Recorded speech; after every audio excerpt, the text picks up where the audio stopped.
Hi, good morning. It's a great day today, and I must say a lot of things today about stock market. First of all, we are going to talk about the psychology behind the stock market. बहुत बार होता क्या है, ये बहुत basic psychology है। इसमें लोग बहुत बुरी तरीके से फंसते हैं and they give a lot of money और उसको बहुत सारे लॉसेस बुक करने पड़ते हैं। अगर ये आप माइंड में रखते हैं तो it means you save your self, अपने आप को आप बचाते हैं बड़े लॉसेस से। कभी कभी होता क्या है कि सबसे पहली बात, हम लोग जब भी स्टॉक मार्केट में आते हैं तो बेसिक फंडा ये है कि हम इस मार्केट को सही से समझते नहीं हैं। आप इन्वेस्टिंग करते हैं या ट्रेडिंग करते हैं, दोनों में आप अपने आप को नॉलेज लेके चलिए, साथ में पढ़ाई को साथ में लेके चलिए। 1 घंटा 2 घंटा इस मार्केट में देखिए। आप कोई भी सामान मार्केट से बाई करते हैं तो आप बहुत सारी चीज़ देखते हैं, एक्सपायरी डेट है कि नहीं, या फिर कितने टाइम तक चलेगा, सामान ओरिजिनल है डुप्लिकेट है। तो आप पैसे लेके वो सामान खरीदते हैं, बट इस मार्केट में आप पैसे दे रहे हैं और स्टॉक खरीद रहे हैं, आप चेक नहीं करते हैं कि स्टॉक कैसा है, लॉन्ग टाइम के लिए कैसा है, फिर शॉर्ट टाइम के लिए क्या करेक्शन आ सकते हैं, फिर एवरेजेस में ऊपर है या नीचे है, कैंडलस्टिक पैटर्न क्या है इसका, या बहुत सारी चीज़ होते हैं जिससे आप स्टॉक को देख सकते हैं, जिससे आप परख सकते हैं कि ओके ये स्टॉक जो मैं बाई कर रहा हूँ ये मेरे दायरे में है कि नहीं। अगर आपके दायरे में नहीं है तो आपको बाई नहीं करना चाहिए, क्योंकि आप बाई किसी भी चीज़ को करते हैं एक सिस्टम के अनुसार करते हैं। आप कुछ भी खरीद के लाते हैं घर पे तो it means you need those things, आप ज़रूरत पड़ने पे ख़रीद के लेके आते हैं। तो स्टॉक मार्केट में क्या है कि आप जो बाई करते हैं तो आपके सिस्टम में आना चाहिए, देन यू बाई इट।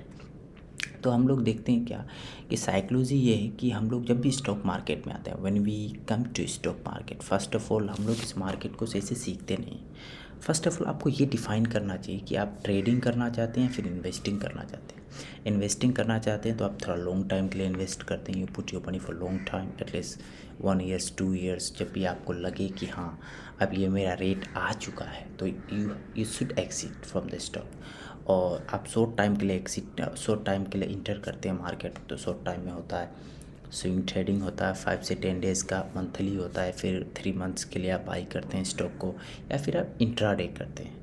तो इनिशियल स्टेज पे I don't say don't do it 100%। Intraday मत कीजिए, क्योंकि इंट्राडे इसमें वॉलेटिलिटी बहुत ज़्यादा होता है, and as a new player if you come and you do intraday trading it will create lot of problem for you. क्योंकि इंट्राडे क्या है कि एक बहुत तेज़ रेस है जिसमें आपको भागना पड़ता है, और आप चलना भी नहीं आता आपको, तो उस तेज़ रेस में क्या है आप भाग नहीं पाएंगे, तो you will lose money, right.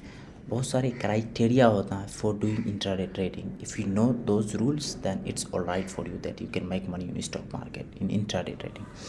जब आप शॉर्ट टर्म ट्रेडिंग में आते हैं तो आप टाइम डिफाइन करते हैं कि आप लाइक स्विंग ट्रेडिंग करेंगे, या फिर 1 मंथ्स 2 मंथ्स के लिए स्टॉक को होल्ड करेंगे, या फिर इंट्राडे करेंगे। मेरे ख्याल से अगर आप आते हैं शॉर्ट टर्म ट्रेडिंग करना चाहेंगे और you have very less money, you can से कि 2 से 3 लाख रुपया है, तो आप स्विंग ट्रेडिंग में आइए एंड आप कुछ है ना इंडिकेटर्स पढ़ना स्टार्ट कर दीजिए, जैसे टेक्निकल एनालिसिस से रिलेटेड होते हैं कैंडलस्टिक चार्ट्स।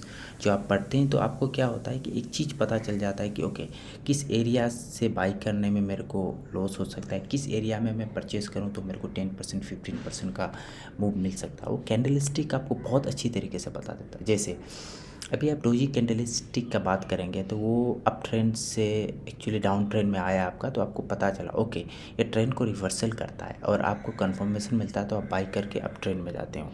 तो ये कैंडलस्टिक आप पढ़ते हैं तो आपको एक पॉइंट ऑफ व्यू मिल जाता है। उसके बाद मूविंग एवरेजेस होते हैं, बहुत सारी चीज़ जो आप इस चीज़ को पढ़ते हैं तो आपको क्या है एक व्यू मिलता है कि ओके इस एरिया में मेरे को बाई करना है, इस एरिया में मेरे को सेल करना है, as a short term trading. तो इससे आपको है ना थोड़ा कॉन्फिडेंस देता है, and you actually get some money and you make money and you don't lose money. You can lose पैसे, इसमें लूज़ होते हैं, स्टॉप लॉस हिट होते हैं, क्योंकि ये मार्केट का रूल है। This is the expenses you are paying. Expenses यहाँ पे कुछ नहीं है, you are paying the expenses called money.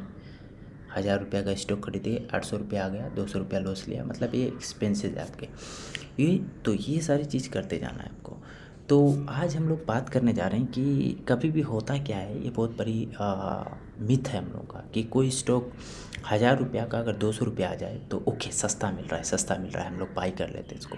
But we forget that कि 1000 रुपया का स्टॉक अगर 200 रुपया आए हैं तो इसके पीछे कोई लॉजिक है, राइट। अगर 1000 रुपया के स्टॉक 200 रुपया आए तो it means something is going wrong, तब तो 200 रुपये आया है वो। तो हम लोग क्या करते हैं, without confirmation, without any you can say further confirmation that कि हम लोग को अब बाई करना चाहिए क्योंकि स्टॉक बॉटम क्रिएट कर चुका है, वो एक अप ट्रेंड का रैली ले रहा है, नहीं, हम लोग 200 रुपया में आए, हम लोग बाई कर लेते हैं, राइट। उसके बाद वो स्टॉक 150 रुपये का आ जाता है। क्यों? क्योंकि डाउन ट्रेंड में, if you see long term chart, it's on a down trend. तो ये चीज़ से आपको बचना है। फिर अगर 1000 का 200 हुआ, 220 गया, आप बाई कर लेते, ओके ट्रेंड में आ रहा है, क्या पता आपको बुल ट्रैप में ले रहा है वो कि ओके ट्रैप में आए, फिर उसके बाद फिर 180 हो गए। तो ये चीज़ आपको सारी चीज़ देखने पड़ते हैं। एंड अगर आप स्विंग ट्रेडिंग करते हैं, फिर शॉर्ट टर्म ट्रेडिंग करते हैं, स्टॉप लॉस के साथ कीजिए, जिससे आपको ये बेनिफिट होते हैं कि आपका कैपिटल बाहर आते हैं। स्टॉप लॉस नहीं लगाया आप, तो उसमें क्या होता है कि आपको एक सर्टेन अमाउंट देना पड़ता है फिर मार्केट को। एंड इस मार्केट को सीखते रहिए। एंड आप ये मत समझिए कि आप बहुत जानते हैं, मार्केट आपसे बड़े हैं, and market will tell you and teach you a lot of things. Stay on the market, at the end when you get some experiences, you are going to make money on this market. Thank you so much for watching this video.